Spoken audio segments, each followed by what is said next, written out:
சங்கீதம் 89 1ஆம் வசனம். சங்கீதம் 89 1ஆம் வசனம் படிங்க. கர்த்தரின் கிருபைகளை என்றென்றைக்கும் பாடுவேன், உமது உண்மையை தலைமுறை தலைமுறையாக என் வாயினால் அறிவிப்பேன். அதிலே 34 படிங்க.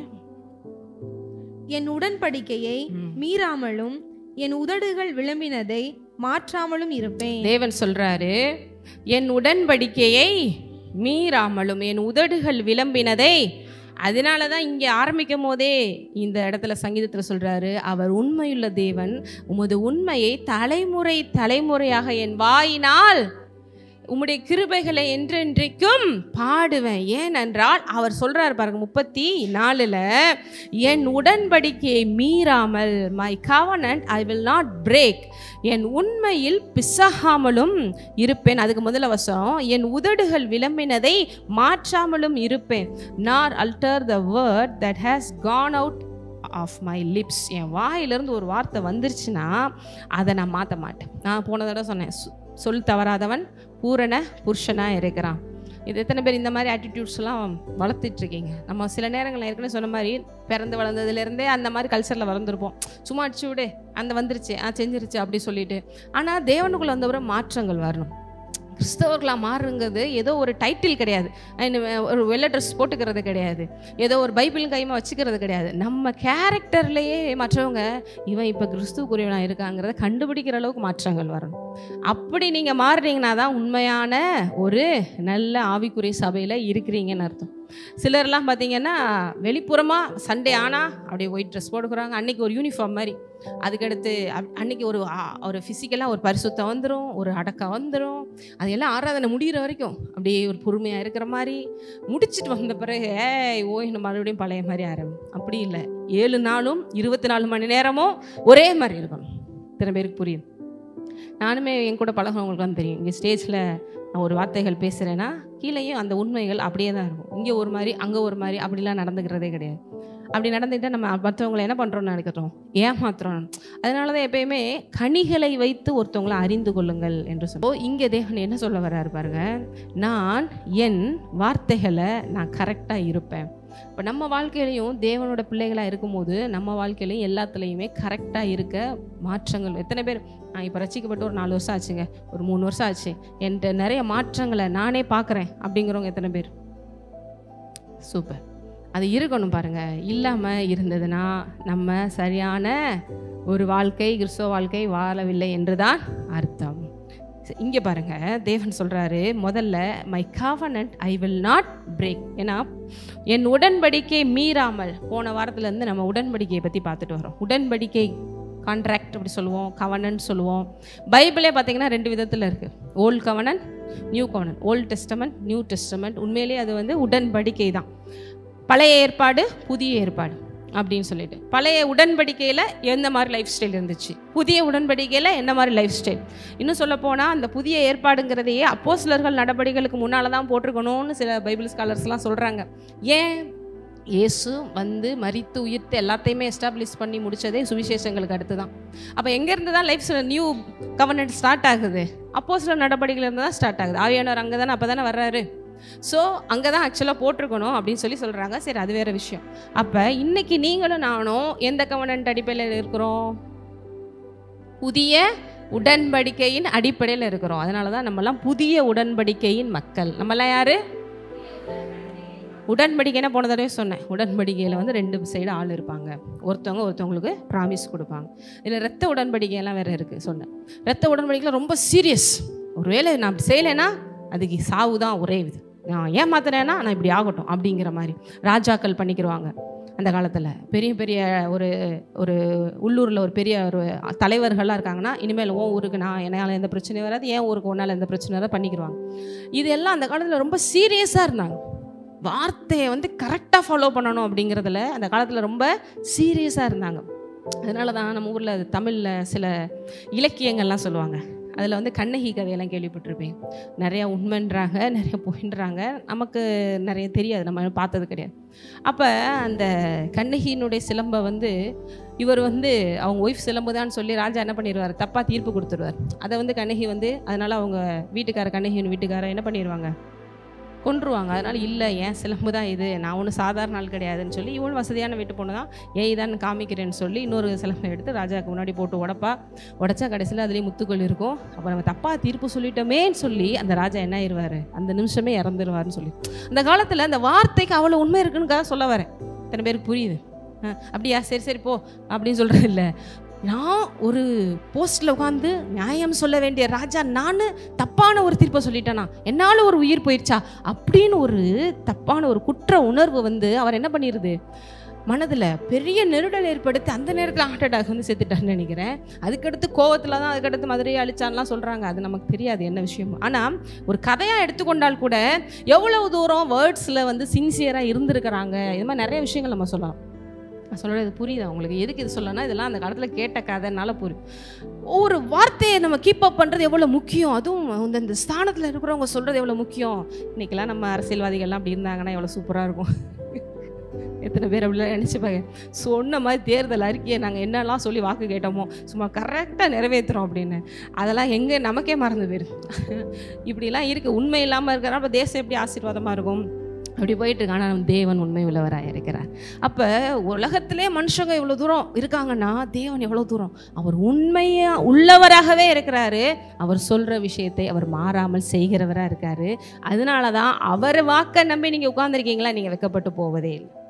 ஏன்னா பாருங்க, சாதாரண ஒரு மனுஷனே நான் தப்பாக பண்ணிட்டேன்னா ஐயோ பண்ணியிருக்க கூடாதே நினச்சி உயிரை விடுற அளவுக்கு இருக்கான். ஏன்னா ஒவ்வொரு மனுஷனும் தேவனுடைய சாயலில் சிருஷ்டிக்கப்பட்டதுனால அவனுக்கே தெரியுது நம்ம இப்படி பண்ணியிருக்க கூடாதுன்னு சொல்லி. இப்போ தேவன் எவ்வளோ தூரம் தன் வார்த்தையை கீப் அப் பண்ணுறதுல உண்மை உள்ளவன். அதனால் கண்ணை மூடிக்கிட்டு நீங்கள் நம்பலாம், அவர் சொன்னதை எனக்கு செய்து முடிப்பார்.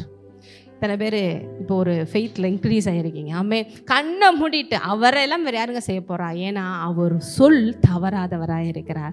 அவரை விட ஒரு பெஸ்ட்டான ஒரு ஆளை எங்கேயுமே பார்க்க முடியாது. அவர் சொல்கிறாரு, என் வார்த்தைகள் ஒன்றும் விருதாய் போவதில்லை, எந்த வண்ணமாக வருகிறதோ அந்த வண்ணமாக வாய்த்து விட்டுத்தான் திரும்ப சொல்லும் சொல்லி அந்த வார்த்தைகளினுடைய விஷயங்களை நீங்கள் பைபிள் எடுத்து பார்த்தீங்கன்னா எவ்வளவோ சொல்லிக்கிட்டே போகலாம். அதனால் இன்னொன்று சொல்கிறார், நீ பார்க்குற வானம் ஒளியலாம், நீ பார்க்குற அந்த பூமி ஒளியலாம். ஏன்னா அடுத்து தேர்ட் வேர்ல்ட் வார் ஸ்டார்ட் ஆயிடுச்சே அப்படிங்கிற மாதிரிலாம் நியூஸஸ் வந்துட்டுருக்கு இல்லையா? அப்போ என்ன ஆகுது நமக்கே, இதெல்லாம் எங்கெங்கே நடக்க போகுது. இப்போ எங்களுக்கே வச்சுக்கோங்களேன், நாளைக்கு இந்த மாதிரியெல்லாம் செய்ய போகிறோம் நிறைய பிளான்ஸ் கொடுக்காரு. தேர்ட் வேர்ல்ட் வார் வந்து உலகம் அழிஞ்சிச்சுன்னா இதெல்லாம் எப்படி நடக்கும் அப்படிங்கிற மாதிரி உங்களுக்கு தோணும். அதனால தான் தேவன் சொல்கிறாரு, நீ எதையும் பார்க்காத, என் வார்த்தையை பாரு. நீ பார்க்குற வானம் ஒளியலாம், நீ பார்க்குற பூமி ஒளியலாம், என் வார்த்தைகள் ஒரு நாளும் ஒளியாது. இதை வச்சு நிறைய பேர் கன்ஃபியூஷன், இந்த கொரோனா டைம்லாம் நிறைய பேர் கன்ஃபியூஷன் ஆயிடுச்சு. அவ்வளோதான் முடிஞ்சு போகுது போல் உலகமே. இப்போ தேவன் எனக்கு இதெல்லாம் செய்வேன்னு சொன்னார், இது எப்படி நடக்கும், அது எப்படி நடக்கும்? அதுக்கடுத்து உலகம் நடந்துட்டு தான் இருக்குது. இத்தனை பேர் அந்த டயத்தோடு முடிஞ்சிரும்னு எத்தனை பேர்லாம் நினச்சிங்க? அப்படி தான் உலகமே போயிட்டு இருந்துச்சு. அதுக்கடுத்துலாம் ரொம்ப நாள் கழித்து ஸ்கூல் திறந்து மக்கள் ரோட்டில் நடமாடுறத பார்த்தாலே அப்பா நம்ம மக்கள் எல்லாம் உயிரோடு தான் இருந்திருக்காங்க எத்தனை நாள் அப்படிங்கிற அளவுக்குலாம் ஒரு வேற ஒரு உலகம் மாதிரி இருந்துச்சு அந்த கொஞ்ச நாளைக்கு இல்லையா? வெளியில் போனாலே அடி, சும்மா வெளியில் காட்டினாலே அடி, உன்னை யார் வெளில வர சொன்னா அப்படின்னு சொல்லி. சும்மா கடைக்கு போனால் கூட அடி வாங்கிட்டு எத்தனை பேர் ஆண்கள் தான் பாவம், ஏன்னா அவங்க தான் வெளியில் போகணும். அப்படியே உட்காந்துட்டு அடிக்கடியே வாங்கி எதுக்கு உடனே வர சொன்ன நான்லாம் பார்த்தீங்க, ஃபுல்லாக ஆம்புலன்ஸில் சுற்றிக்கிட்டே இருப்பாங்க. உன்னை யார் வெளியில் வர சொன்னா வாக்கிங்குன்னு. அவங்க வசதியானவங்க வசதி இல்லாதவங்களாம் பார்க்கல, அவங்களோட வேலை எங்களை துரத்தணும். அடி எடுத்துக்கிட்டு துரத்துற மாதிரி துரத்துனாங்க பாருங்கள், எல்லாம் ஓடுனாங்க பாவம். இப்போ பாருங்கள் எவ்வளோ தூரம் நம்ம உலகம் மாதிரி. அதனால் உங்கள் சூழ்நிலைகளை வச்சு என்றைக்குமே தேவனுடைய வாக்குத்தத்தை கணக்கு போடாதீங்க. எல்லாவற்றையும் மாற்ற அவர் வல்லவராக இருக்கிறார். அதிலெல்லாம் இருந்து நம்மளை தப்பிச்சு இன்றைக்கி இவ்வளோ தூரம் கொண்டு வந்திருக்காருன்னா இனியும் உங்களுக்கு சொன்னதை செய்வார். ஏன்னா அவங்க பக்கத்தில் இருக்கிறவங்க எத்தனையோ பேர் இன்றைக்கி இல்லை, பக்கத்து பெட்டில் கிடந்தவங்க கண்ணு முன்னாலே இருந்தாங்க எத்தனையோ பேர் இன்றைக்கி அதையெல்லாம் காப்பாற்றப்பட்டு இன்றைக்கி வந்து நிற்கிறோன்னா எல்லாம் அவருடைய கிருபை. இத்தனை பேர் அதெல்லாம் நினச்சி பார்த்து நன்றி செலுத்துறீங்க. அதெல்லாம் நினைக்கிறதில்ல. அப்படி நினச்சாலே பாருங்கள் நம்ம வாழ்க்கையில் நடந்துட்டு இருக்கிற பிரச்சனைகள் ஒன்றுமே இல்லை. ஏன்னா அந்த கொரோனா வைரஸ்க்கு உங்கள் வீட்டை மட்டும் தட்டக்கூடாதுன்னெலாம் கிடையாது, உங்கள் கிட்ட மட்டும் வரக்கூடாதுன்னெலாம் கிடையாது. ஆனால் அதில் தேவ கிருபை நம்மளை காப்பாற்றி இருக்கிறது. சிலருக்கு வந்துச்சு அப்பையும் காப்பாற்றிரு. புரியுதா உங்களுக்கு? அப்போ காற்றுல இருக்கிறதப்போ என்ன பண்ண முடியும் நீங்கள்? அப்போ நிறைய அதுக்காக ஒரு சிலர்லாம் இறந்துட்டாங்க அப்படின்னா என்ன பண்ணுறது? அப்படி வயசாகி போச்சு அப்படின்னு ஒரு சிலர் இறக்குறாங்க. ஒரு சிலர்லாம் நிறையா பேர் பார்த்தீங்கன்னா பயத்திலே இருந்தாங்க அந்த டைமில். பயம், ஏன்னா அந்த சூழ்நிலையில் உண்மையிலே நம்ம அந்த மாதிரி சாதாரண களி காய்ச்சல்லாம் வந்தாலே பாருங்கள் அவ்வளோ பயம். எங்களுக்கு தெரிஞ்ச என்னுடைய சைட்லேயே நிறையா பேர்லாம் இறந்தாங்க. பார்க்கும் போதே தெரிஞ்சிச்சு பயம். அவங்களுக்கு ஏற்கனவே நிறைய வியாதிகள் இருந்ததுனால இது கூட கொஞ்சம் சேர்ந்து சஸ்டெயின் பண்ண முடியாமல் போயிட்டாங்க ஒரு சிலர்லாம். எல்லாவற்றையுமே நீங்கள் ஒன்று ஞாபகம் வச்சுக்கோங்க, தேவன் நமக்கு சொன்னதை செய்யும் வரை நம்ம கைவிடுவதே இல்லை. இங்கே ஆபிரகாமோட போனதோட பார்த்தோம், ஆதியாகமம் 17ஆம் அதிகாரத்தில், நான் சர்வ வல்லமையுள்ள தேவன், எனக்கு முன்பாக நடந்து கொண்டு உத்தமனா இரு அப்படின்லாம் சொல்கிறார். அதுக்கடுத்து பார்த்தீங்கன்னா விருத்த சேதனத்தை பற்றிலாம் பார்த்துட்டு வரோம். நான் உடன்படிக்கை பண்ண கரெக்டாக இருப்பேன். இதில் 2 விஷயம் பார்த்தோம். நான் சொல்கிறத நீ செய்யணும். உடன்படிக்கைனால அப்படி தானே பார்த்தோம். என் உடன்படிக்கையின்படி நீ செய்தால் இந்த ஆசீர்வாதங்கள் எல்லாம் உனக்கு சேரும். என் வார்த்தையின்படி நீ செய்தால் இந்த ஆசீர்வாதங்கள் எல்லாம் உனக்கு சேரும். இந்த விஷயங்களை நம்ம நிறைய நேரங்களில் மறந்துடுறோம்.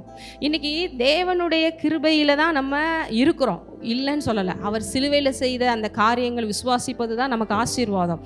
ஆனால் அதை விசுவாசிக்கிறதே ஒரு கீழ்ப்படிதல்.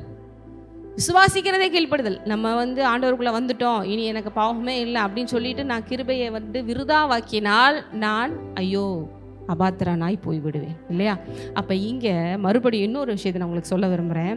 உடன்படிக்கையை காக்கிற உண்மையுள்ள தேவன், இங்கே மறுபடியும் அந்த 34 படிங்க. என் உடன்படிக்கையை மீறாமலும் என் உதடுகள் விளம்பினதை மாற்றாமலும். பக்கத்தில் உங்களை பார்த்து சொல்லுங்க, தேவன் உங்களோடு பண்ண உடன்படிக்கையில் மீறாமல் இருப்பார், அவர் உதடுகள் விளம்பினதை மாற்றாமல் இருப்பார். இந்த ஒன்று போதாதா? இத்தனை பேர் சொல்கிறீங்க, இந்த ஒன்று போதுங்க, எனக்கு சொன்னதெல்லாம் நடந்துடும் 100%. ஹல்லேலூயா. ஏன்னா இது சும்மா ஏதோ ஒரு சிஎம் சொன்னார் பிஎம் சொன்னார் சொல்லலைங்க, தேவன் சொல்றார், தேவாதி தேவன் சொல்கிறார். சிலருக்குலாம் இந்த உலகத்தில் கூட சொல்கிறாங்க, நான் நினச்சேங்க, என் சூழ்நிலை செய்ய முடியாமல் போச்சு. நம்மளே கூட ஒரு சிலர்கிட்ட சொல்கிறோம், உண்மையிலே நான் நினச்சேன், பசங்கிட்டலாம் சில விஷயங்கள் வாங்கி தரோன்னா செஞ்சிடலன்னா அவ்வளோதான், முடிஞ்சு போச்சு. அப்போ கூட நான் அப்போ சொன்னேன், இப்போ கொஞ்சம் கஷ்டமாக இருக்குது, அடுத்தட செஞ்சிடறேனே அப்படி சொன்னால் கூட பார்த்தீங்களா நீங்கள் ஏமாத்துறீங்க அப்படின்னு சொல்லிடுவோம். அப்படிலாம் இருக்காங்க. தேவன் அப்படி கையாளாகவர் கிடையாது. அவர் நல்லவருமாக இருக்கிறார், வல்லவருமாக இருக்கிறார். அப்போ நமக்கு சொன்னதை அவர் செய்து முடிப்பார். ஆபிரகாமுக்கு அந்த மாதிரி விஷயங்களெல்லாம் காட்டுறதுக்கு அவர் என்ன பண்ணுறார், 2 மாறாத விசேஷங்களால் தன்னுடைய உடன்படிக்கை அவனுக்கு என்ன பண்ணுறாரு, உறுதிப்படுத்துகிறார். அது எங்கே வருது அப்படின்னா, எபிரேயரில் எடுத்துக்கோங்க. எபிரேயர் 6ஆம் அதிகாரம் 12 இருந்து படிங்க, 11 இருந்தே படிங்க. நீங்கள் அசதியாயிராமல் வாக்குத்தத்தமான ஆசீர்வாதங்களை விசுவாசத்தினாலும் நீடிய பொறுமையினாலும் சுதந்திரித்துக் கொள்கிறவர்களை பின்பற்றுகிறவர்களாயிருந்து. நம்ம யாரை பின்பற்றுகிறவர்களா இருக்கணும்? விசுவாசத்தினாலும் நீடிய பொறுமையினாலும் வாக்குத்தத்தங்களை சுதந்திரித்துக் கொண்டவங்கள ஃபாலோ பண்றவங்களா நீங்க இருங்க. நீங்க அசதியா இருக்காதீங்க. தேவன் உங்களுக்கு சொன்னதை அவர் செய்து முடிப்பார். அதுக்கு இப்போ ஒரு ஆபிரகாமை நம்ம உதாரணமாக பார்த்துட்டு இருக்கோம். ஆபிரகாமுக்கு சொன்னபடி செய்து முடித்தாரா? முடித்தார். ஆனால் அதுக்கு ஒரு விசுவாசம் தேவைப்பட்டுச்சா? அதுக்கு ஒரு பொறுமை தேவைப்பட்டுச்சா? அப்படி நீங்களும் பின்பற்றுவர்களா இருந்து உங்களுக்கு நம்பிக்கையின் பூரண நிச்சயம் உண்டாகும்படி நீங்கள் யாவரும் முடிவு பரியந்தம் அப்படியே ஜாக்கிரதையை காண்பிக்க வேண்டும் என்று ஆசையாய் இருக்கிறோம். முடிவு பரியந்தம் நீங்கள் உங்க நம்பிக்கையில ஜாக்கிரதையா இருந்து அந்த வாக்குத்தத்தங்களை சுதந்திரித்துக் கொள்றதுல அசதியா இராம கவனமா இருங்க. ஏன்னா கொஞ்ச நாள் ஆயிடுச்சுன்னா நமக்கு என்ன ஆயிரும், இதெல்லாம் என்னத்தை நடக்க போகுது வருதா, இந்த மாதிரி நினைப்புகள்லாம் வருமா? ஒருத்தர் தான் தலையாட்டுறாங்க, மற்றவங்களாம் நான்லாம் அப்படி நினைக்கவே மாட்டேன் சிஸ்டர், ஸ்ட்ராங்காக இருக்கீங்க. ஆனால் கொஞ்சம் கூட அந்த நினைப்பு வராதா அப்படின்னா வரும், சரிங்களா? என்னவோ அப்படின்னு சில நேரங்கள் அப்படியே வேறு மாதிரி ஒரு நிமிஷம் தோணும். கடல் மேல் நடந்துட்டு இருக்கிற மாதிரியே போயிட்டுருக்கேன் வாழ்க்கை அப்படிங்கிற மாதிரி தோணும். எல்லாரும் ஒரு மாதிரி போயிட்டுருக்காங்க, நம்ம வேறு மாதிரி போயிட்டுருக்கோமே அப்படின்னு தோணும். ஏன்னா மற்றவங்களுடைய லைஃப் ஸ்டைல் நமக்கு கிடையாது. நம்ம சூப்பர் நேச்சுரல் காடை நம்ம இருக்கிறோம். நம்ம லைஃப் ஸ்டைலே சூப்பர் நேச்சுரல் லைஃப் ஸ்டைல் தான். கிறிஸ்தவருடைய வாழ்க்கை இந்த உலகத்துக்கு ஒத்து போகவே போகாது. அப்படி ஒத்து போனீங்கன்னா உங்களை யாரும் பெருசாக பார்க்கவே மாட்டாங்க. எங்களெல்லாம் பார்த்தீங்கன்னா இப்போ ஓரளவு புரிஞ்சுக்கிட்டாங்க. ஒரு 5 வருஷம் கழிச்சு ஆரம்பத்தில் பார்த்தீங்கன்னா திடீர்னு ஆண்டவர் சொல்கிறாரு ஸ்கூலை இப்போதைக்கு மூடுன்றாரு, அடுத்து சரி வெயிட் பண்ணுங்கிறாரு, சரி வெயிட் பண்ணுவோம். இதெல்லாம் சொன்னாராமா, இதெல்லாம் எந்த காதில் பூ சுற்றுறீங்க?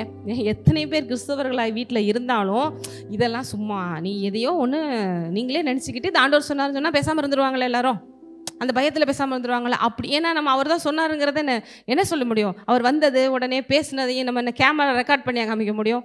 அது ஆவியில் நடக்கிற விஷயத்தை நம்ம யாரும் காமிக்க முடியாது. இந்த மாதிரிலாம் போய் சொல்ல கூட இருக்கிறவங்களே, ரொம்ப தெரிஞ்சவங்களே, சின்ன வயசுலேருந்து பார்த்து வளர்த்தவங்களே நம்பலை.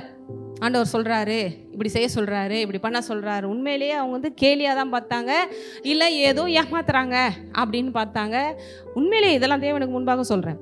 அப்படி இருந்தும் நீங்கள் விசுவாசத்தில் செய்யணும்.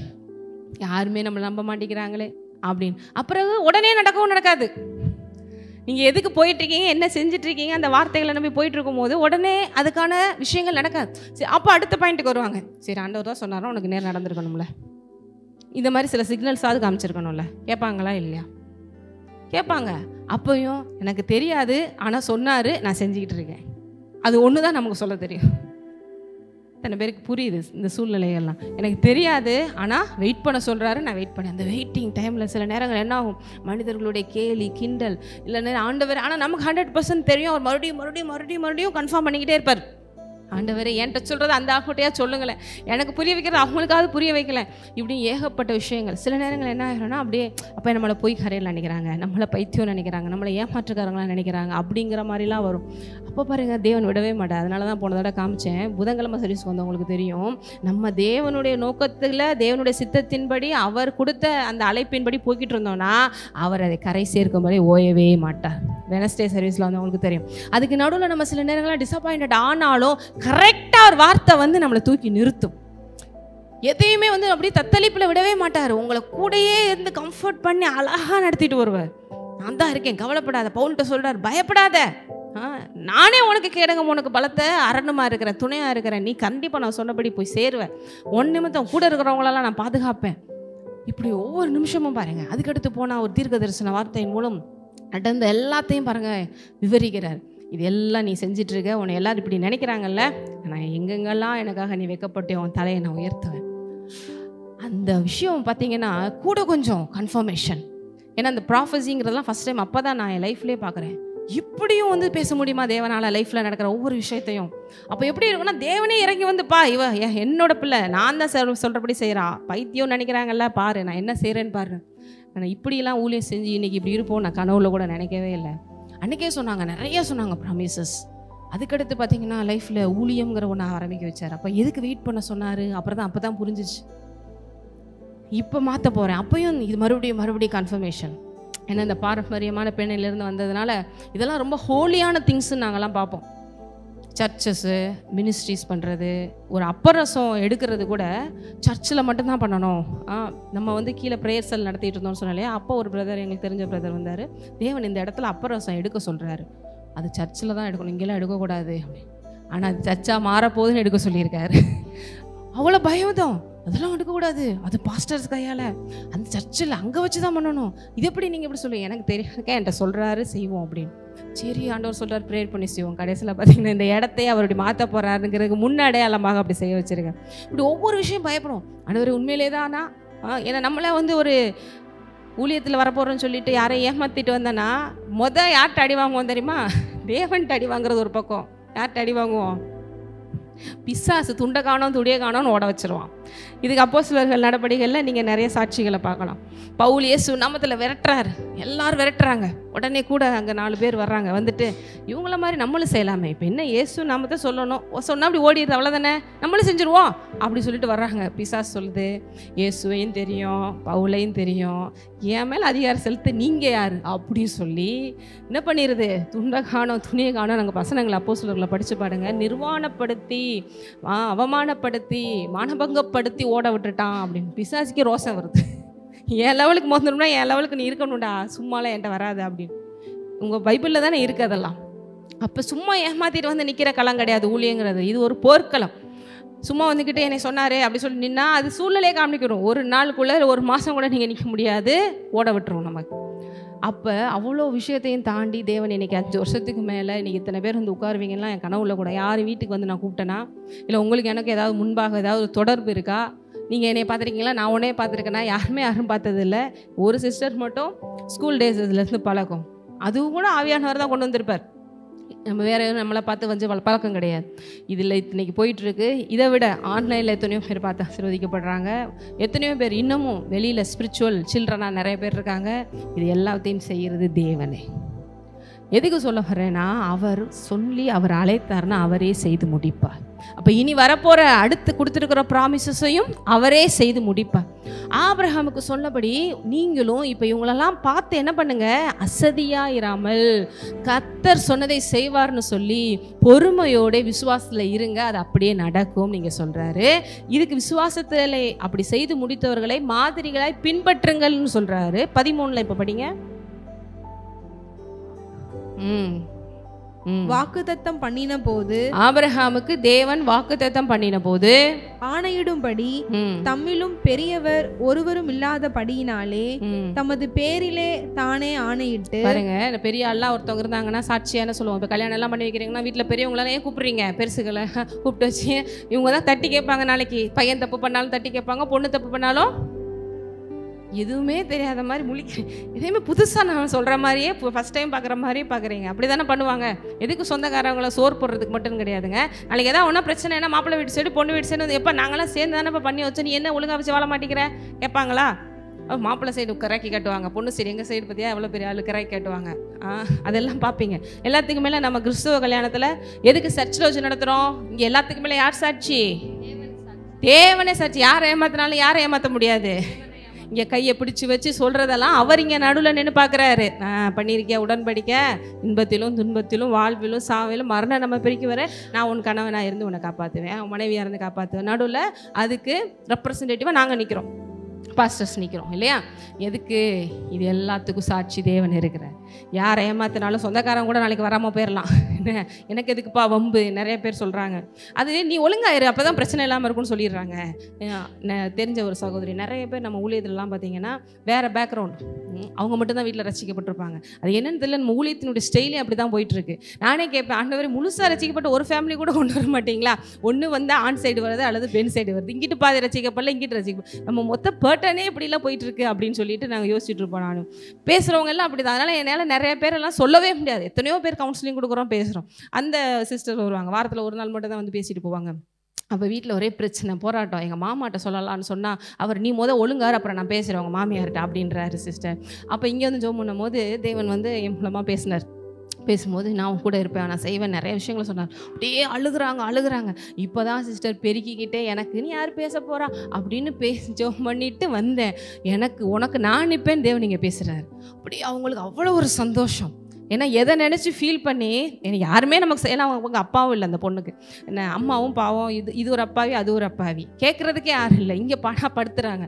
அப்போ நமக்கு நீ யார் இருக்கா அப்படின்னா தேவன் சொல்கிறார், நான் உன் பட்சத்துலேருந்து நான் உனக்கு பேசுவேன், நான் எல்லாத்தையும் மாற்றி காமிப்பேன். இங்கே வந்து அப்படியே பாருங்கள், நான் இப்போ தான் அழுதுகிட்டே வீட்டில் பெருக்கிக்கிட்டே பேசிட்டு இதுக்கெலாம் யார் இருக்கான்னு ஜோக் பண்ணிட்டு வந்தேன். இங்கே வந்து அப்படியே அந்த சினாரியோவை பேசி நான் அவங்க கூட இருக்கிறேன்னு சொல்கிறார். நான் உங்களுக்கு ஒரே சந்தோஷம் தாங்க முடியல. போன தடவை அவங்க ஹஸ்பண்ட் உள்ளே வந்துட்டு பார்த்துட்டு எங்களுக்கு ஃபோன் பண்ணி சொன்னாங்க, தேவ சமூகத்தில் என் வீட்டுக்காரர் மொத உள்ளே வந்துட்டார். அது எவ்வளோ பெரிய விஷயம் சிஸ்டர், சாதாரணமாக யாரும் கால் வச்சிட முடியுமா தேவ சமூகத்தில்? எனக்கு ரொம்ப சந்தோஷம். ஒரு நேரம் வந்து 10 நிமிஷம் உட்கார்ந்ததுக்கே அவங்களுக்கு அவ்வளோ சந்தோஷம். சீக்கிரமாக குடும்பத்தோடு வர வைப்பாரு, கவலைப்படாதீங்க அப்படின்னு நான் சொல்லிவிட்டேன். பாருங்கள், ஒவ்வொருத்தவங்களுக்கும் சர்ச்சுக்கு வரமாட்டாமான்னு அந்த ஏங்குறவங்களுக்கு தான் பாருங்கள் அதோட அருமை தெரியும். நீங்கள் வந்து கரெக்டத்துக்கு வரமாட்டேங்கன்னு நினைக்கிறீங்களே, ஒருத்தவங்க இந்த வாய்ப்பு கிடைச்சாலே பெரிய விஷயம். ஒரு தடவை ஆண்டவர் சமூகத்தில் போய் உட்காந்துட்டு வந்தாலே பெரிய விஷயம். தவிக்கிறவங்க எத்தனையோ பேர் நம்மளை சுற்றி இருக்கிறாங்க. ஏன்னா அவங்களுக்கு தான் அந்த வேல்யூ நம்மளை விட அதிகமாக தெரியும். நமக்கு ஏறினா சர்ச்சு, இறங்குனா சர்ச்சு, பாட்டு, ஆராதனை, பைபிளுங்கிறது சாதாரணமாக போயிடும். அந்த பேக்ரவுண்டில் இருந்தால் தான் ஒரு தடவையாக சர்ச்சுக்கு தெரியாமல் போயிட்டு வந்துட மாட்டோமா அப்படின்னு அவங்களுக்கு அந்த வழி தெரியுது. பாரு, எத்தனையோ பேர் நம்மளை சுற்றி இந்த மாதிரி இருக்காங்க. அப்போ இங்கே எதுக்கு சொல்கிறேன்னா, தேவன் ஆபிரகாமுக்கு வாக்கு கொடுக்குறாரு. இங்கே தாம் பண்ணின அந்த ஆணைக்கு இவர் தான்ப்பா பெரியவர், இவரை வச்சு நான் கொடுக்குறேன் அப்படின்னு தேவனுக்கு மேலே பெரியவர் யாருமே இல்லை. அப்போ அவர் என்ன சொல்கிறாரு, தன்னிலும் பெரியவர் ஒரு இல்லாதபடினாலே தமது பேரிலே தானே ஆணையிட்டு, நான் தான் இருக்கிறதுலே பெரிய ஆள், என்னை விட நான் யாரையும் கூப்பிட முடியாது, நானே சாட்சி, ஒருவேளை நான் தப்பு பண்ணால் இந்த மாதிரி ஆகட்டும். இந்த சினாரியோ எங்கே நடக்குதுன்னா இதை அப்படியே கையில் வச்சுக்கோங்க. ஆதியாகமம் எடுத்துக்கோங்க. தேவன் ஆபிரகாமோட எப்படி உடன்படிக்கை பண்ணாருங்கிறத பார்ப்போம். 15ஆம் அதிகாரம் 15:1 பார்த்தீங்கன்னா அப்படி சொல்லிட்டு வர்றாரு. இந்த காரியங்கள் நடந்த பின்பு கர்த்தருடைய வார்த்தை ஆபிரகாமுக்கு உண்டாகி, நீ பயப்படாதே, நான் உனக்கு கேடகும் மகா பெரிய பலனுமா இருக்கிறேன் அப்படின்னு சொல்லிட்டு வர்றாரு. அதுக்கடுத்து 4 பாருங்க, கர்த்தருடைய வார்த்தை அவனுக்கு உண்டாகி, இவன் உனக்கு சுதந்திரவாளி அல்ல. இஸ்மவேலை பார்த்து சொல்றாரு, உன் கர்ப்ப பிறப்பாய் இருப்பவனே உனக்கு சுதந்திரவாளி அவன் என்று சொல்லி வெளியே அழைத்து, நீ வானத்தை அண்ணாந்து பார், நட்சத்திரங்களை என்ன கூடுமானால் என்னன்னு சொல்றாரு. உன் சந்ததி அவன் கர்த்தரை விசுவாசித்தான், அதை அவர் அவனுக்கு. ஆபிரகாம் வேறு எதுவுமே செய்யலைங்க. ஏதாவது ஸ்பெஷல் டாக்டர்கிட்ட போய் ட்ரீட்மெண்ட் எடுப்பா, 99 வயசாகி போச்சு, ரொம்ப கஷ்டம், கொஞ்சம் டேப்லெட்ஸ்லாம் எடு, ஒய்ஃபையும் கூட்டிகிட்டு போ, ஸ்கேனெல்லாம் கொஞ்சம் பாரு, ஏன்னா கர்ப்பப்பையே செத்து போச்சு, கொஞ்சம் எக்ஸசைஸ் பண்ணு, எதுவுமே சொல்லலை. கர்த்தர் சொன்னதை விசுவாசிச்சான். கர்த்தர் சொன்னதை எத்தனை பேருக்கு நான் சொல்கிறது புரியுது? ஏன்னா பாசிபிளே இல்லை. கொஞ்சம் வயசை குறைச்சிட்டாருங்க, திடீர்னு அடுத்த நாள் பார்த்து 50 வயசு ஆகி போச்சு, இப்போ தான்ப்பா உனக்கு பிறக்க முடியும் அப்படின்னு ஆகிட்டாரு. அதே வயசு தான், அதே பலவீனம் தான். சாராளுக்கு கர்ப்பத்தில் இருக்கிற எல்லா விஷயங்களுமே நமக்கு லேடிஸ் தெரியலையோ அது எல்லாமே ஸ்டாப், இயற்கையாக பாசிபிளே இல்லாத சொல்லலை. ஆனால் தேவன் சொல்கிற விசுவாசி தான். இன்னைக்கு உங்களுக்கு அந்த ஒன்று தான் வேணும்னு தேவன் சொல்கிறார். அதை பண்ணு, இதை பண்ணு, இதை செய்ய, 1000 விஷயங்கள் உலகத்தில் அவங்க சொல்லுவாங்க. தேவன் சொல்றாரு, நீ விசுவாசித்தால் அதுக்கு தேவையான எல்லா ப்ராசஸும் ஆட்டோமேட்டிக்காக நடக்கும்.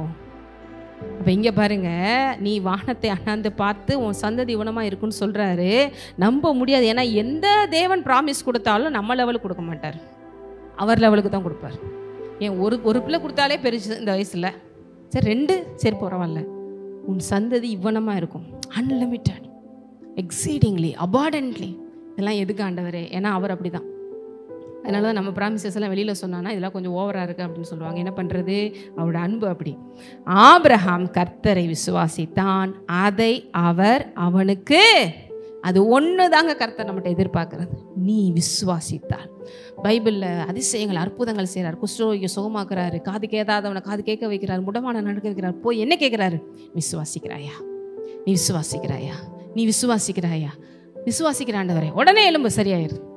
விசுவாசம்ங்கிறது இது ஒரு கீ மாதிரி அவர் உங்கள் வாழ்க்கையில் உள்ள வந்து செயல்பட நீ விட்டு கொடுக்குற ஆண்டவரே, நீ விசுவாசி. அந்த விசுவாசம் அப்போ ஆபிரகாமுக்கு இருந்துச்சு, நீதியாக எண்ணினான். அதுக்கடுத்து பாருங்க, பின்னும் அவர் அவனை நோக்கி, இந்த தேசத்தை உனக்கு சுதந்திரமாக கொடுக்கும் பொருட்டு உன்னை ஊர் என்கிற கல்தேயருடைய பட்டணத்திலேருந்து அழைத்து வந்த கர்த்தர். அவர் பழச மறக்கவே மாட்டேன், உன்னை எங்கேருந்து அழைச்சிட்டு வந்தேன், என்னை நம்பி நீ வந்தேல, நான் உன்னை விடவே மாட்டேங்கிறத அவர் சொல்லி காமிக்கிறார். அடுத்து பாருங்க, அதற்கு அவன், கர்த்தராகிய ஆண்டவரே, நான் அதை சுதந்திரித்துக் கொள்வேன் என்று எதினால். பிள்ளையும் கொடுக்கறது மட்டும் இல்லாமல் இந்த தேசத்தையும் உனக்கு கொடுப்பேன்றாரு. எல்லாம் நல்லா இருக்கு ஆண்டவரே, இங்கே சொல்கிறதெல்லாம் சூப்பர், நாளைக்கே நீ இப்படி ஆயிடுவா அப்படி ஆயிடுவேன்னு சொன்னால் யாருக்கு தான் பிடிக்காது. இது நான் எதனால் அறிவேன் கேட்பீங்களா இல்லையா? சாதாரணமாக மரியாள் கேட்டால, இப்படி பிறக்கும் உனக்கு ஆண்டவர் பிறப்பான்னாங்க, எனக்கு புருஷனே இந்த மாதிரி சில கொஸ்டின்ஸ் கேட்டால் தேவன் தப்பாலாம் அடிச்சுக்கிற மாட்டார். அதுக்கு நீ ஓப்பனாக தேவன்கிட்ட கேட்டுட்டு போயிடலாம். உள்ளே உட்காந்துட்டு சந்தேகப்படுறதுக்கு நிறைய பேர் உள்ளே உட்காந்துட்டு இவர் சொல்கிறாரு என்னத்தை நடக்க போதோ அப்படின்னு. அதனால தான் நம்ம யூத் மீட்டிங்லலாம் சொல்லி கொடுத்துருக்கேன், எதுனாலும் அவர்கிட்ட பேசுங்க சொல்லியிருக்கேண்ணா. எதானாலும் ப்ளஸ்ஸாக இருந்தாலும் மைனஸாக இருந்தாலும் நீங்கள் மறைக்கிறதுனால அவருக்கு தெரியலன்னு கிடையாது. எந்த ஃபீலிங்னாலும் யார்கிட்ட கொண்டு போங்க, தேவன்கிட்ட கொண்டு. அப்பா எனக்கு இப்படி இருக்குது, எனக்கு இந்த மாதிரி தோணுது, எனக்கு நீங்கள் சொல்யூஷன் கொடுங்க. ஏன்னா அவர் தான் எல்லாமே செய்யணும். நீங்கள் எனக்கு ஹெல்ப் பண்ணுங்கள். அவர்கிட்ட மறைக்கிறதுனால ஒரு யூஸ் இல்லை. நானே சரி பண்ணிட்டு இப்படி வந்துடுவேன், முடியாது. அவர் தான் நமக்கு உதவி செய்யணும். இப்போ இங்கே அவரே கேட்குறார், இதெல்லாம் எப்படி நடக்கும்னு எதனால் நான் அறிவேன்? கேட்கலாம், தப்பு கிடையாது. அப்போ அதற்கு அவர் 3 வயது கிடாரியையும் 3 வயது வெள்ளாட்டுக்கடாவையும் 3 வயது ஆட்டுக்கடாவையும் ஒரு காட்டுப்புறாவையும் ஒரு புறா குஞ்சுவின் இடத்தில் கொண்டு வா. ஏன்னா இதெல்லாம் வச்சு தான் அந்த காலத்தில் என்ன பண்ணுவாங்க, உடன்படிக்கையில் இரத்த உடன்படிக்கை பண்ணும்போது பாருங்க, 3 வயது கிடாரி, வெள்ளாட்டுக்கடா, ஆட்டுக்கடா, காட்டுப்புறா, புறா குஞ்சு, அவன் அவைகள் எல்லாவற்றையும் இடத்தில் கொண்டு வந்து அவைகளை நடுவாக துண்டித்து துண்டங்களை ஒன்றுக்கொன்று எதிராக வைத்தான். பட்சிகளை அவன் துண்டிக்கவில்லை, பறவைகளெல்லாம் அப்படியே வச்சுட்டான். பறவைகள் அந்த உடல்களின் மேல் இறங்கின, அவைகளை ஆபிரகாம் துரத்தினான். ஏன்னா இறந்த உடல் மேலே பறவை வந்து சாப்பிட்றதுக்கு வரும், உடனே இவன் நைட்டில் துரத்துறான். சூரியன் அஸ்தமிக்கும் போது ஆபிரகாமுக்கு அயர்ந்த நித்திரை, திகிலும் காரிலும் அவனை. ஏன்னா மிட் நைட்டில் அவருக்கு ரொம்ப பண்ணி பார்க்க தூங்கிடுறாரு. அப்பொழுது அவர் ஆபிரகாமை நோக்கி, அப்போ தேவன் வர்றார். சில நேரங்களில் நம்ம வந்து விஷன்ஸ் பார்க்கும்போது நல்லா டீப்பாக ஆவியில் போகும்போதெல்லாம் நம்மளே அறியாமலே தூக்கம் வந்துடும். நானும் ஃபீல் பண்ணியிருக்கேன், என் கூட இருந்த நிறைய சகோதரிகளும் சொல்லியிருக்காங்க அந்த எக்ஸ்பீரியன்ஸ்லாம். நம்ம தூங்கிட்டோன்னு இல்லை, சில நேரம் அந்த மாதிரி தூக்கத்தில் நிறைய விஷயங்கள் நமக்குள்ளே நடக்கும், சில விஷயங்கள் நிறைய பேசுவார், சூப்பர் நேச்சுரல் விஷயங்கள். அப்போ இங்கேயும் ஆபிரகாமுக்கு வந்து பேசுகிறாரு, உன் சந்ததியார் தங்களுடையதல்லாத அந்நிய தேசத்திலே பரதேசி பரதேசிகளாய் இருந்து அத்தேசத்தாரை சேவிப்பார்கள் என்றும் அவர்களால் 400 வருஷம் உபத்திரப்படுவார்கள் என்றும் நீ நிச்சயமாய் உன்னோட எதிர்காலம் இப்படி உனக்கு இவ்வளோ தூரம் நட்சத்திரங்களை போல் சந்ததியை பெருக பண்ணுவேன்னு சொல்லிட்டேன். ஆனால் ஒரு விஷயம், கீழ்ப்படியாமல் போவாங்க, இது நிமித்தம் எதிரிகள்கிட்ட போய் மாட்டுவாங்க, 400 வருஷம் அடிமை வாழ்க்கையும். ஏன்னா தேவன் நம்மளை உண்மையாக நேசிக்கிறதுனால எல்லாத்தையும் நம்ம ஓப்பன் பண்ணுறார், எல்லா விஷயத்தையும் ஓப்பன் பண்ணுறார். பாருப்பா, இந்த மாதிரி சில மைனஸஸும் இருக்குது. ஏன்னா அவங்களோட கீழ்ப்படியாமல் இப்படி நடக்க சான்சஸ் இருக்குது, பார்த்துக்கோ. இவர்கள் சேவிக்கும் ஜாதிகளை நான் நியாயம் தீர்ப்பேன், பின்பு மிகுந்த பொருள்களுடனே புறப்பட்டு வந்தாங்களா, அதே மாதிரி செஞ்சார். நீ சமாதானத்தோடே உன் பிதாக்களிடத்தில் நல்ல முதிர் வயதில் பாருங்கள், லாஸ்ட் வரைக்கும் நீங்கள் எப்படி இருப்பீங்க. இன்றைக்கி கூட தேவனுக்கு 2025 நீங்கள் எப்படி இருப்பீங்க, லாஸ்ட் வரைக்கும் உங்கள் லைஃப்பில் என்ன நடக்கும், எப்படி முடிக்க போகிறீங்கிறது அவருக்கு தெரியும். எங்கெங்கெல்லாம் மிஸ் பண்ணுவோன்னு தெரியும். ஏன்னா ஆபிரகாம் சந்ததியாச்சு, ஆபிரகாமை போல கீழ்ப்படிவாங்கன்னு அவர் சொல்லலை. எப்பா உன் சந்ததி இப்படி போகும், கடைசியில் அதனால் அந்த ரிசல்ட் 400 வருஷம் அடிமையாகும். நாளைக்கு நம்ம எங்கெங்கெல்லாம் சில விஷயங்களை மிஸ் பண்ண போகிறோன்னு தெரியும். அப்படி இருந்தும் அவர் உடன்படிக்கை காக்கிற உண்மை உள்ளவராக இருக்கிறார்.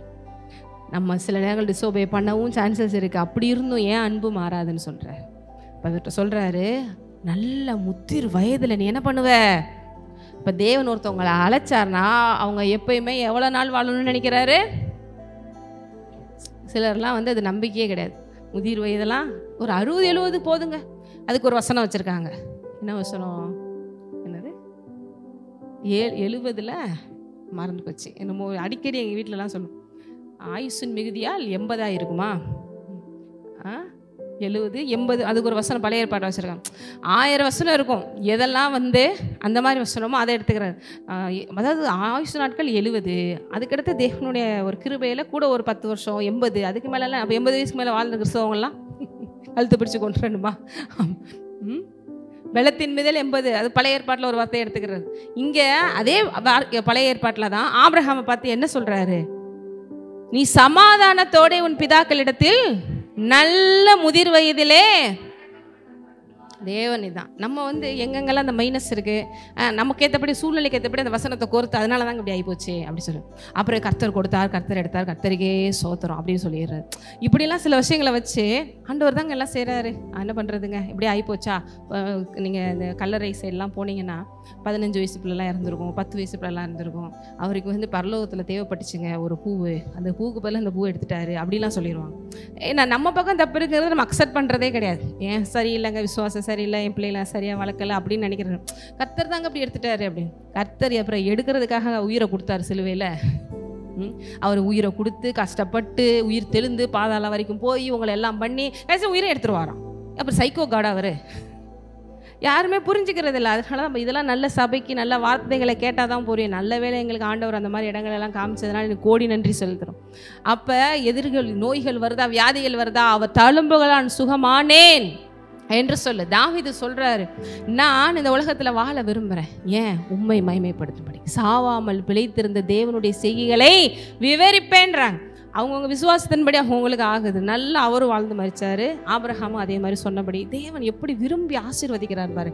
நீ முதிர் வயதில் அடக்கம் பண்ண படுவா. எத்தனை பேர் நீங்கள் விசுவாசிக்கிறீங்க? அல்பாயுசு அதெல்லாம் தேவனுடைய பிள்ளைகளுக்கு கிடையாது. போகிறேங்க, என்ன ஆக போதோ தெரில, இப்படியே போனாலே 4 மரண பிசாசு வந்துடுது.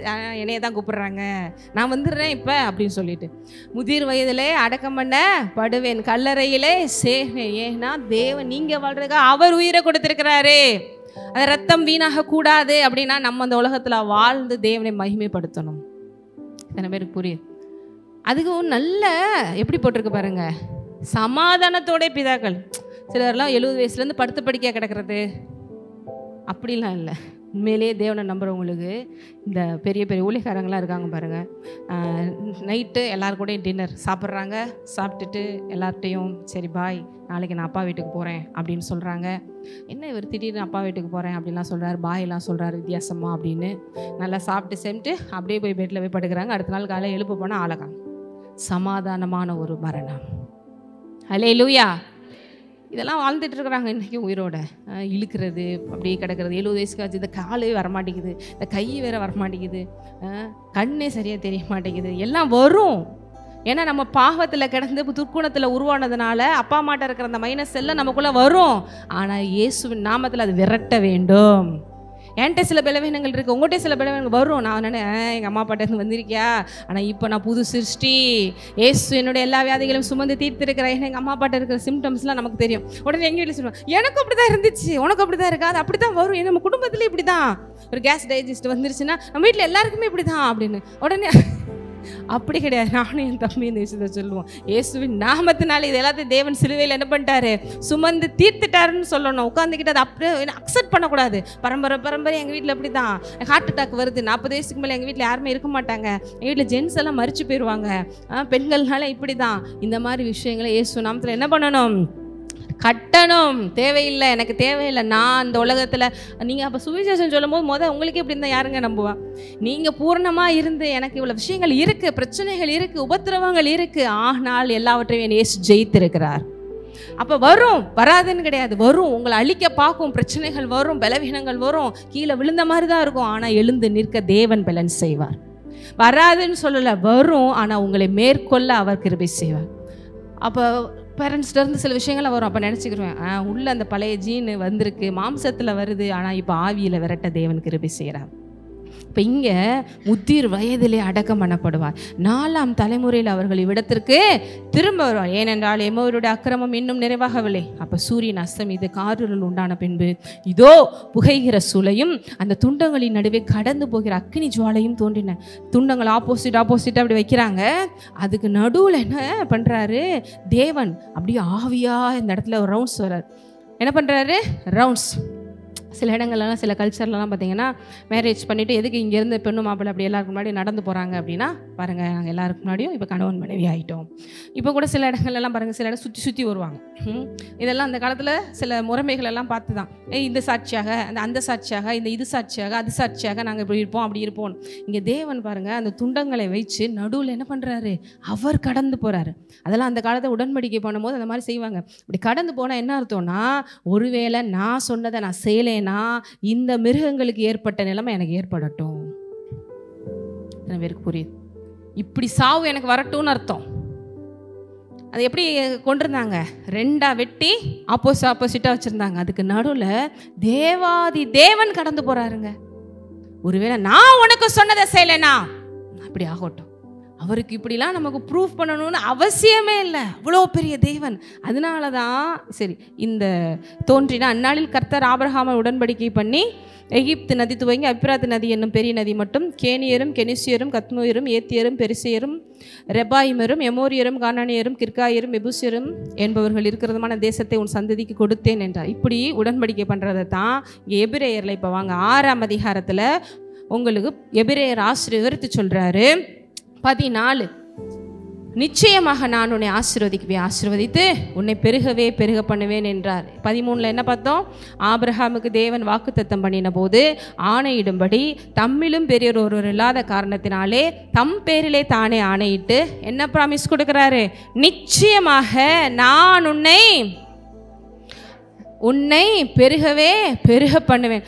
அந்தபடி அவன் பொறுமையாய் காத்திருந்து, அந்தபடி அவன் பக்கத்தில் பார்த்து சொல்லுங்க, பொறுமை வேணும்.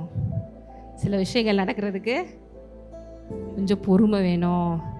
விசுவாசம் ஓகே, விசுவாசத்தோட கூட பொறுமை. அல்லேலூயா. இந்த பொறுமை கஷ்டம்னு நினைக்காதீங்க, ஏன்னா ஆவியானவர் அது தர்றார். ஆவியின் கனிகளில் அன்பு, சந்தோஷம், சமாதானம், நீடிய பொறுமை வருதா? இந்த பொறுமை மட்டும் இல்லை, நீடிய பொறுமையே அவர் கொடுக்குறாராம். அப்போ நம்ம என்ன பண்ணணும், பலப்படணும். அவையில் பலப்பட்ட ஆட்டோமேட்டிக்காக நீடிய பொறுமை அவரே கொடுப்பார். எப்பயுமே வராததை ஒன்று நீ செய்யணும் ஆண்டவர் சொல்லவே மாட்டார்.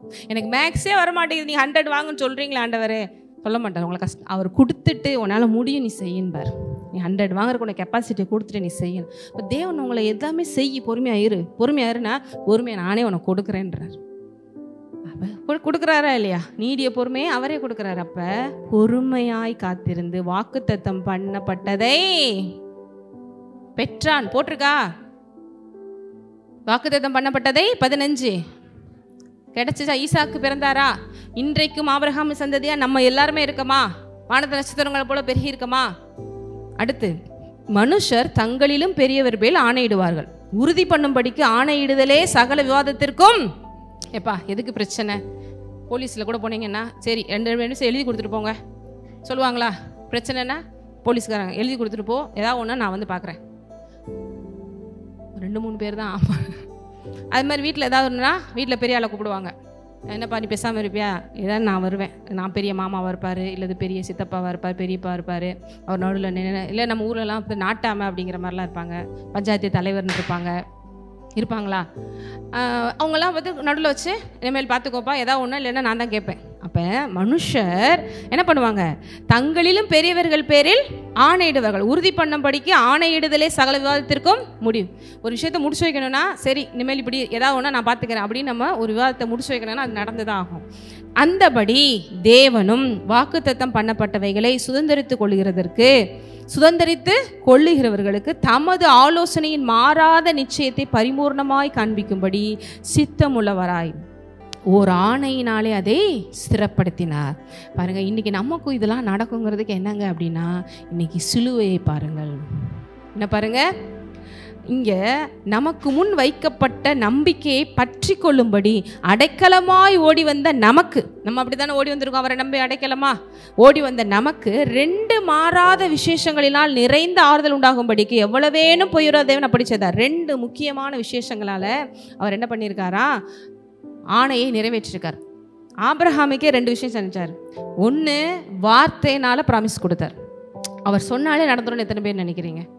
அவர் சொன்னால் நடந்துடும். அப்படி இருந்தும் நம்மளுடைய பலவீனம் பாருங்கள், ஏதாவது ஒன்றுக்கு அடையாளம் காமிங்க. சிலர்லாம் அடையாளம் கேட்டுகிட்டே இருப்பாங்க எப்போ பார்த்தாலும். ஆண்டவரே அவங்களுக்கு இப்படி காமிச்சிங்க, இவங்களுக்கு இப்படி காமிச்சிங்க, எனக்கு ஒரு அடையாளம் காமிங்க அப்படின்னு. அப்போ ஆபிரகாமுக்கு அவரே காமிக்கிறாரு, பெரிய விஷயம் உனக்கு கூட செய்ய போகிறேன், அதுக்கு அடையாளமாக பார், இந்த இரத்த உடன்படிக்கை நான் ஏற்படுத்துகிறேன். இன்றைக்கி தேவன் வாக்குத்தத்தம் நமக்கு கொடுத்துட்டாரு. எல்லாத்துக்கும் மேலே தம்முடைய ஒரே பேரனை குமாரனை சிலுவையில் மறிக்க செய்து, இந்த பார் உனக்காக உயிரே கொடுத்துருக்கேன், ஒரே பேரனை குமாரனே தந்திருக்கிறேன், உன்னோட இரத்த உடன்படிக்கை. சாதாரண இது மிருகங்களுடைய இரத்த உடன்படிக்கை இல்லை. இன்னைக்கு யாரோட இரத்த உடன்படிக்கை பண்ணியிருக்கோம்? தேவாதி தேவனுடைய பரிசுத்த இரத்தத்தாலே உடன்படிக்கை பண்ணப்பட்டிருக்கிறோம். அந்த இரத்த உடன்படிக்கை பண்ணியிருக்கேன், உனக்கு எப்படி செய்யாமல் இருப்பேன்? அவ்வளோ முக்கியம். அதான் 2 மாறாத விசேஷம். 1 வார்த்தையால் கன்ஃபார்ம் பண்ணுறது, இன்னொன்று இந்த மாதிரி உடன்படிக்கை செய்து இரத்த உடன்படிக்கை செய்து கன்ஃபார்ம் பண்ணுறது. இந்த 2ஐயுமே இன்றைக்கு புதிய ஏற்பாட்டில் நமக்கும் செய்திருக்கிறார். ஆகவே எதுக்கு பொய்யுரையாத தேவன் அப்படி ஏன் செய்யணும்? நம்ம எல்லாத்தையும் நம்பி அந்த வாக்குத்தத்தங்களை சுதந்திரிக்கணும். சில நேரங்கள் ப்ராமிசஸாக வருது, ஆனால் இது எப்படி? சிலுவையை பாருங்க, அவர் இவ்வளோ செஞ்சவர், உயிரே கொடுத்தவர், உனக்கு செய்ய மாட்டாரா? ஆட்டோமேட்டிக்காக விசுவாசம் வரும். இது எல்லாம் பாருங்கள் உங்களை என்ன பண்ணும்? அதை விடாமல் பிடித்து கொள்ள வச்சு சுதந்திரிக்க வைக்கும். எத்தனை பேருக்கு அந்த நிச்சயம் வந்துருச்சு? பழைய ஏற்பாட்டை விட இப்போ புதிய ஏற்பாட்டில் மேலான உடன்படிக்கையில் இருக்கிறோம். அதை பற்றி நம்ம வரப்போகிற நாட்களில் பழைய ஏற்பாட்டு உடன்படிக்கை, புதிய ஏற்பாட்டு உடன்படிக்கைலாம் டீட்டெயிலாக நம்ம பார்ப்போம். இப்போ எழுந்து செபிக்கலாம்.